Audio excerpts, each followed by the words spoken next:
Alors les habitués des nocturnes ont déjà visité avec nous les immeubles d'habitation, les insulae.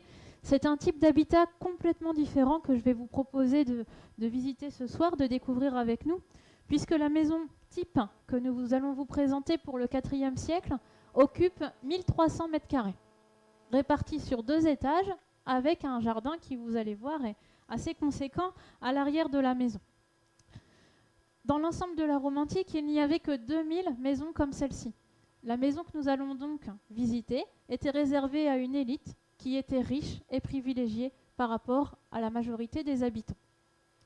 Alors, la première chose que l'on constate, c'est que d'extérieur, cette maison romaine n'a rien d'ostentatoire, tout simplement parce qu'il n'y a pas de fenêtre sur la façade. On ne peut pas voir ce qui se passe à l'intérieur. Le seul lien entre la rue, dans laquelle nous sommes maintenant, et la maison, le seul lien entre les deux espaces, c'est juste cette porte qui va donner accès au vestibule, le couloir d'entrée de la maison. Quand cette porte est fermée, on ne peut absolument pas savoir quelle est la taille de la maison qui est derrière, quelle est la richesse de sa décoration. Une persistance importante entre les rues de la Rome ancienne et les rues modernes de Rome, c'est la multiplicité des fontaines, comme celle que vous découvrez ici. Ces fontaines étaient essentielles dans les villes antiques, parce que dans les immeubles d'habitation, en général, il n'y avait pas d'eau aux étages. Les habitants des immeubles étaient donc obligés de venir à ces fontaines pour s'approvisionner en eau plusieurs fois par jour. Pour ceux qui habitaient dans les maisons d'habitation, il y avait 3 possibilités. Ceux qui étaient les plus aisés avaient les moyens de s'offrir une dérivation de l'aqueduc pour amener directement l'eau dans la maison. Mais cela concerne une infime minorité de personnes. Deuxième possibilité, comme ceux qui habitent dans les immeubles, ils pouvaient venir chercher l'eau à la fontaine. C'est de l'eau qui était directement apportée par les aqueducs depuis les montagnes avoisinantes. Ou troisième possibilité, ils pouvaient utiliser l'eau de pluie qu'ils avaient recueillie au sein de leur maison dans l'atrium que nous allons visiter. Alors ce que vous apercevez derrière la fontaine, c'est ce que l'on appelle des graffitis pour l'époque ancienne. Aujourd'hui, on parlerait plutôt de tags. Je pense que si ce soir, en rentrant chez vous, vous trouvez un tag sur votre maison, sur votre immeuble, vous risquez de ne pas être très content. Vous allez aller porter plainte et puis essayer d'effacer ça très rapidement ce soir. Dans l'Antiquité, c'est complètement différent parce que les supports d'écriture coûtent cher. Le parchemin, le papyrus coûte très cher. Et les façades des maisons, qui étaient repeintes très fréquemment, étaient donc un support d'écriture utilisé un petit peu par tous au gré de ses envies. Il était tout à fait naturel à cette époque de venir écrire sur les murs des maisons, sur les murs des boutiques. Et ces graffitis sont donc pour nous des symboles intéressants de la vie quotidienne à Rome. Alors que va-t-on trouver sur ces graffitis ? On va trouver des inscriptions officielles, des inscriptions qui annonceront par exemple les jeux qui vont être donnés dans la ville. On va trouver des choses beaucoup moins officielles comme celle-ci. C'est quelqu'un qui est certainement allé voir un spectacle de gladiateurs et puis qui fait son propre commentaire sur ce qu'il a vu. Donc sur la gauche, on a un gladiateur qui s'appelle Océanus. Océanus, c'est un affranchi, on le voit avec le L qui signifie libertus. Et Océanus a vaincu, il a été vainqueur, vous voyez le V à droite, et il a été vainqueur 13 fois. De l'autre côté, on a un autre gladiateur qui s'appelle Arakintus, qui a l'air bien mal en point, vous voyez qu'il perd du sang. D'ailleurs, son bouclier est à terre. Lui aussi est un affranchi, libertus. Alors lui, il a gagné 3 fois et demi, apparemment, le 4e combat, ils n'ont pas été tout à fait d'accord sur qui a gagné. Voilà le genre de dessin que l'on peut trouver sur les maisons romaines. On trouve aussi des choses un petit peu plus littéraires, comme ces vers que je vous ai mis ici. Ce sont les premiers vers de l'Énéide, le poème qui raconte l'épopée d'Énée, partie de Troie pour fonder Rome. On sait que cette épopée était enseignée à l'école, et puis que les élèves, qui avaient appris ces vers par cœur, recopiaient les vers sur les murs en rentrant chez eux. Ces vers-là, on les a trouvés plus d'une 50aine de fois dans les villes anciennes. Et puis il y a des choses quand même un petit peu plus drôles, comme celle que je vous ai mis à droite. Alors il y a un petit texte, je ne sais pas si vous arrivez à le lire. Rufus est, c'est Rufus. Donc je pense que Rufus, s'il a vu ce dessin, ne se pose plus la question de savoir s'il a un gros nez ou pas, ça paraît assez évident. Alors, ce dessin, on l'a effectivement retrouvé dans une ville romaine. Voilà l'original, le texte étant en dessous. Et puis bien sûr, on va avoir les inscriptions électorales, comme celle-ci. Gaius Julius Polybius duumvir. Alors duumvir, c'est l'équivalent de consul, c'est-à-dire le maire de la ville, votez pour lui, les boulangers votent en masse pour lui. Bon, bah, si les boulangers votent pour lui, pourquoi pas. J'ai choisi de ne pas mettre d'autres graffitis sur les murs de la maison, mais vous pouvez me croire, il y en a qui sont assez intéressants. On a pas mal de graffitis qui vantent le savoir-faire de telle ou telle prostituée. Et puis on a des choses très délicates, du style Lucius et cocu X fois. Bon. Je pensais qu'on disait ça que pour la première fois, mais apparemment non. Donc, marcher dans les rues anciennes, à la découverte de ces graffitis, ça devait être une activité très distrayante dans l'Antiquité. Mais on va quand même sortir de la rue pour rentrer dans la maison, parce que c'est ce qu'on voulait faire ce soir. Donc sur les côtés, vous avez les portes des boutiques que nous avons fermées. Généralement, ces boutiques appartenaient aux propriétaires de la maison, et ils pouvaient les louer de manière à avoir une rente mensuelle qui pouvait l'aider à gérer son foyer. Je rejoins maintenant le vestibule, qui est le couloir d'entrée de la maison. Et je voudrais attirer votre attention sur deux caractéristiques des vestibules romains. Tout d'abord, le sol. Au sol, nous avons une mosaïque qui représente Méduse, ici. Alors, pourquoi Méduse ? Parce que Méduse, ça fait peur, hein. Elle n'a pas l'air sympathique du tout, cette Méduse. Et du coup, ça va faire peur aux mauvais esprits. Le malheur va avoir peur d'entrer dans la maison. Et du coup, les gens qui vivront à la maison vivront très heureux. Et les représentations de Méduse sur les seuils des maisons sont tout à fait fréquentes. Alors on a d'autres types de mosaïques qui peuvent être conservées sur les sols, notamment celle-ci qui est assez célèbre. Kawekanem, attention aux chiens. Alors ça n'a pas beaucoup évolué par rapport à aujourd'hui, on dirait plutôt chien méchant ou maison sous alarme. C'est exactement la même chose, c'est une mise en garde contre ceux qui voudraient pénétrer à l'intérieur de la maison. Et la deuxième chose que je voulais vous montrer, c'est le pendule que nous avons installé en haut de cette maison qui représente le sexe d'un homme avec des clochettes. Alors attention, il n'y a rien de sexuel du tout là-dedans. Là aussi, c'est pour éloigner le mauvais œil. C'est une façon d'apporter la fertilité, le bonheur, le succès en affaires aux propriétaires de la maison. Et ce sont des représentations qu'on aura très fréquemment à l'entrée des maisons, que l'on retrouvera dans quasiment toutes les boutiques et également au carrefour, dans les différentes rues. Je vais entrer dans ce vestibule, donc vous aimerez plus ou moins la décoration. On a beaucoup travaillé avec Alix Barbet. On a repeint cette maison 4 fois, je crois. On a refait les peintures 4 fois pour être bien en correspondance avec le IVe siècle. Et regardez, j'arrive dans l'atrium, une pièce avec 5 mètres sous plafond. Et c'est une pièce d'apparat. L'atrium doit donner l'image de la richesse de son propriétaire. Alors, la caractéristique principale de l'atrium, c'est le système impluvium compluvium qui va permettre de récupérer les eaux qui vont glisser sur le toit. Toutes les pentes du toit renvoient sur l'ouverture qui est ici. Du coup, l'eau va tomber dans le bassin et sous le bassin, on a une citerne qui va permettre aux habitants de récupérer l'eau. Et le seau, pour récupérer l'eau dans la citerne, on va le passer dans cette margelle en marbre blanc. Je vais vous montrer comment ça se présente aujourd'hui dans les villes conservées. Voilà. Donc on retrouve le trou dans le toit, le bassin. Donc ici, la margelle a disparu. On a remplacé la margelle par une grille qui est moderne, hein, qui est juste là pour éviter les chutes des visiteurs. Mais dans l'Antiquité, c'est bien une margelle en bois, en marbre ou en bois en fonction de la richesse du propriétaire qui permettait d'accéder à la citerne. Pour le plafond, nous avons restitué un plafond peint qui est bien attesté dans des domus riches, notamment dans certains décors conservés à Trèves.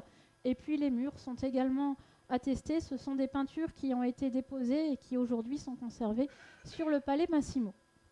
Donc on est dans une très grande maison, dans un très grand atrium qui va refléter la richesse du propriétaire. Et regardez, ce propriétaire est effectivement très riche puisqu'il s'est fait représenter sous forme de buste en bronze à l'intérieur de sa maison. C'est quelque chose que l'on a retrouvé à plusieurs endroits. Sur la droite de l'atrium, on va avoir un petit édicule qui est caractéristique de l'ensemble des maisons romaines. Cet édicule, on va le retrouver dans quasiment toutes les maisons. C'est ce que l'on appelle un larraire. Et le larraire est réservé pour les cultes domestiques. La religion était très importante à Rome et elle pénétrait jusqu'à l'intérieur de la maison. 3 types de cultes étaient donnés dans le larraire, étaient rendus dans le larraire. Il y avait d'abord le culte des pénates. Alors, les pénates, ça vient du mot latin penus. Le penus, c'est la réserve alimentaire. C'est ce que les Romains ont à manger. Donc, les pénates vont protéger la subsistance des habitants de la maison. On va ensuite avoir les lares. Alors, les lares, ils sont souvent représentés sous forme de jeunes gens qui sont en train de danser. C'est ceux que vous voyez à l'extérieur. Les lares vont protéger l'ensemble de la famille. Donc, le père, la mère, les enfants et tous les esclaves. Chacun va offrir quelques sacrifices aux lares pour être protégé. Donc, ça peut être de l'encens ou de la nourriture. Et le maître de maison a une sorte d'ange protecteur que pour lui. Et cet ange protecteur, cet ange gardien, c'est ce que l'on appelle le génius. C'est le génius du maître de maison. Il est souvent représenté sous forme d'un serpent peint sur le laraire. Donc à côté du laraire, vous allez pouvoir voir un poêle en bronze qui va permettre à la famille de mettre du bois et de le brûler. Et ce poêle pourra être déplacé dans les différentes pièces de la maison de manière à ce que les propriétaires puissent se chauffer. Donc on vous l'a expliqué, cet atrium est semi-privé dans le sens où le maître de maison y recevait ses clients. Donc il les faisait entrer par le vestibule et ensuite il recevait ses clients dans son bureau qui est le tablinum. Le tablinum étant situé juste en face de l'entrée de la maison.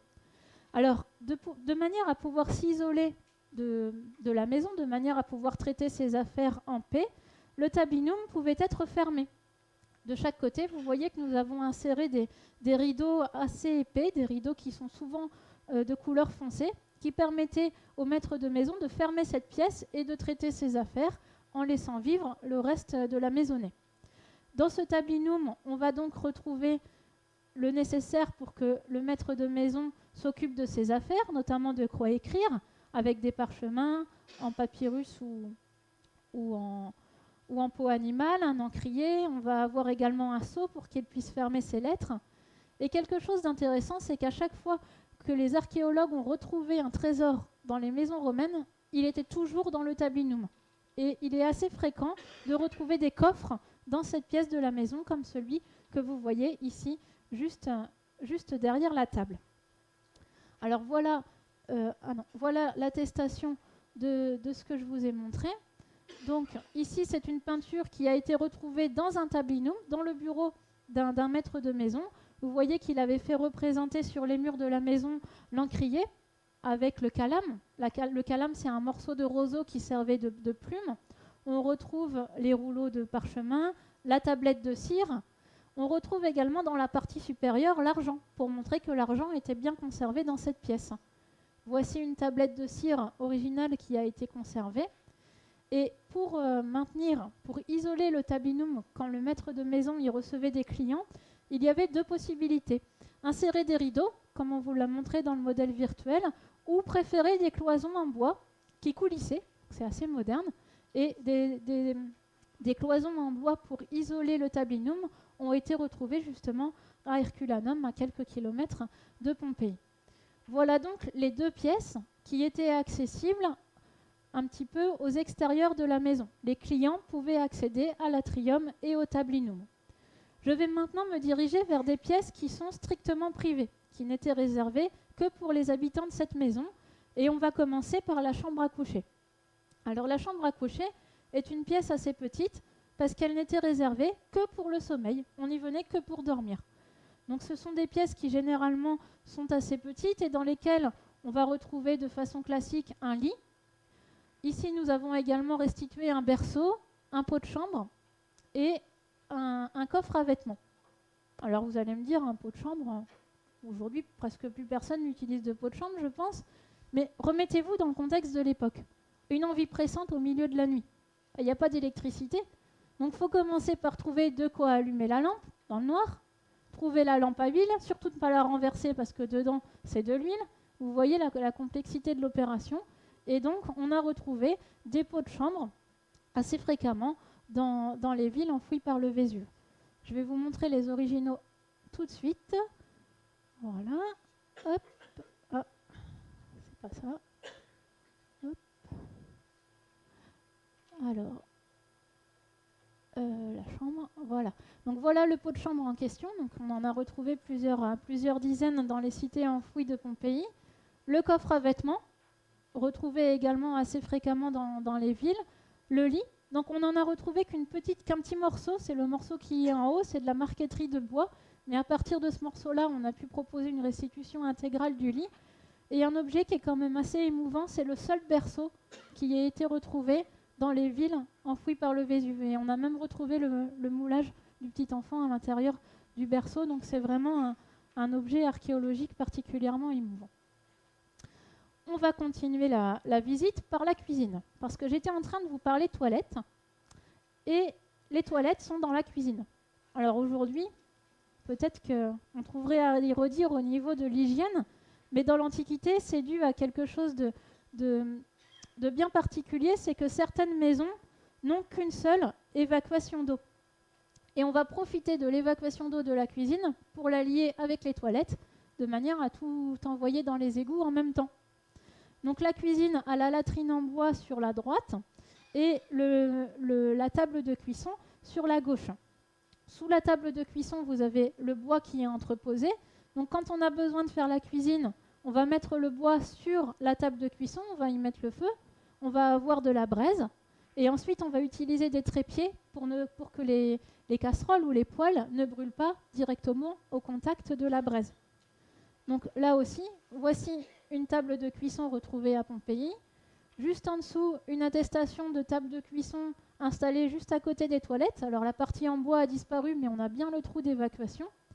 Et on a retrouvé un certain nombre de trépieds et de vaisselles dans les cuisines pompéiennes. Pour ce qui est de la décoration, c'est quelque chose d'assez typique des cuisines romaines. Ici, vous avez une peinture conservée à Hermopolis, en Égypte.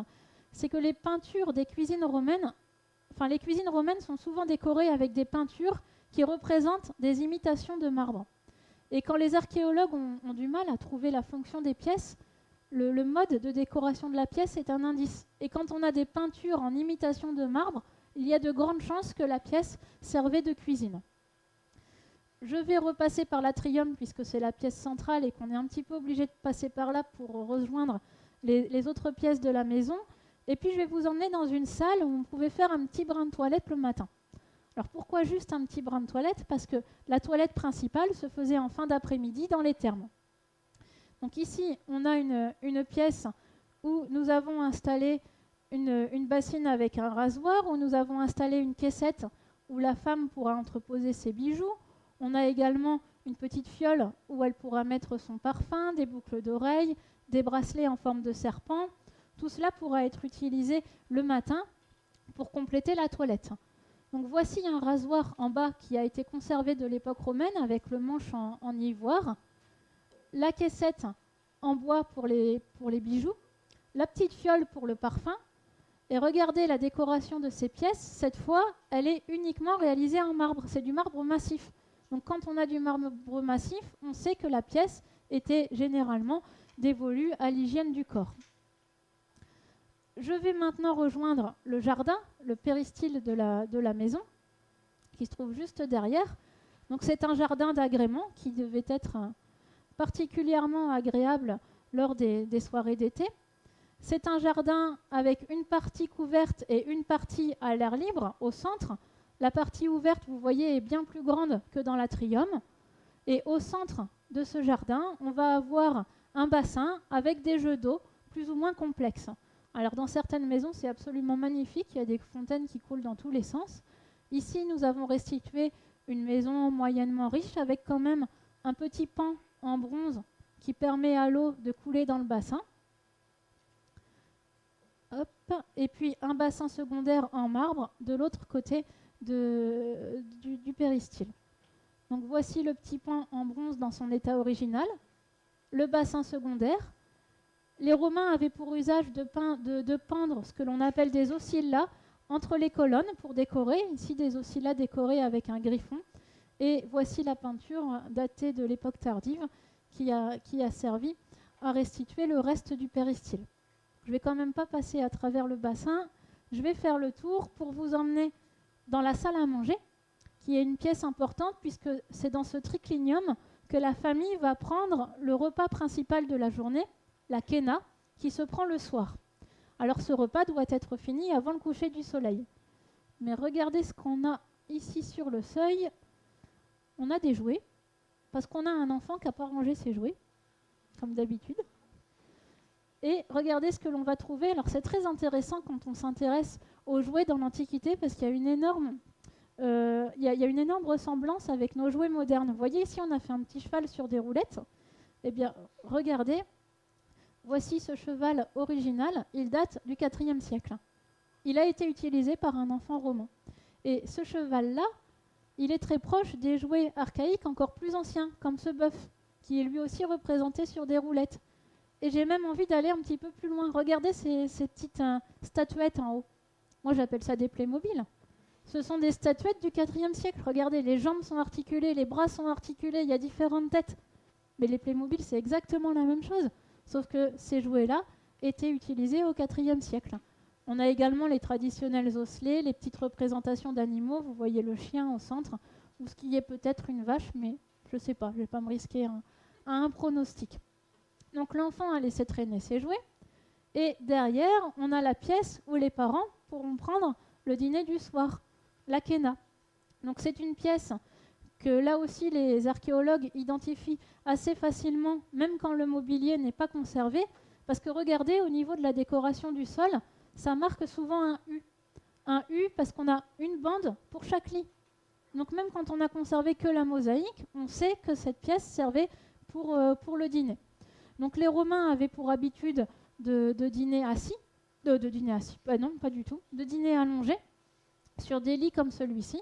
Et comme ce dîner se prenait le soir, vous voyez que la pièce avait besoin d'être bien éclairée, d'où le candélabre avec de multiples lampes à huile que vous voyez sur la droite de l'image. Donc les représentations de triclinium sont très courantes dans les villes anciennes. Vous voyez notamment cette peinture où on voit les personnes qui vont dîner allongées. On retrouve la table ronde centrale posée au centre de l'espace, le candélabre avec les branches multiples. Et ici, c'est un cratère.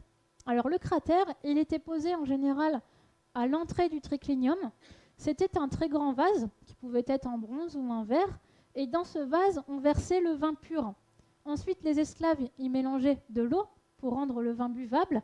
Et ensuite, ils apportaient directement les verres ou les tasses aux convives qui pouvaient dîner sur le lit que vous voyez à l'extérieur. Alors, vous l'avez remarqué, je pense, depuis le début de la visite, on est dans une maison qui est quand même assez riche. Et une des difficultés que nous avons pour restituer l'habitat de Rome, c'est que Rome est une ville qui abritait vraiment toutes les classes sociales. On va avoir des maisons très riches, certaines le seront encore plus que celle-ci. On va avoir des mendiants dans la même ville, et entre deux, toute la fourchette des classes sociales. Et du coup, cette grande diversité rend l'étude de l'habitat à Rome particulièrement complexe. Alors je pense qu'il y a deux excès à éviter quand on parle de l'habitat à Rome. Premier excès, c'est de ne surtout pas imaginer que la majorité des Romains vivaient dans des maisons comme celle-ci. On n'est pas du tout à Pompéi. 2000 maisons pour 45 000 immeubles. Ça veut dire que ce sont vraiment très peu de personnes qui avaient la possibilité, dans la capitale, de vivre dans des maisons comme celle-ci. Et puis, deuxième excès à éviter, il ne faudrait pas considérer que tous les riches vivaient dans des domus et tous les pauvres dans des insulae.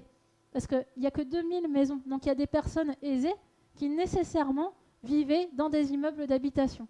Et dans ce cas-là, elles occupaient très certainement le rez-de-chaussée. Et il est très probable que nous devrons également restituer des immeubles d'habitation avec une décoration aussi riche et du mobilier aussi riche que ce que je vous ai présenté ce soir. Voilà, je vous remercie. Merci pour votre attention.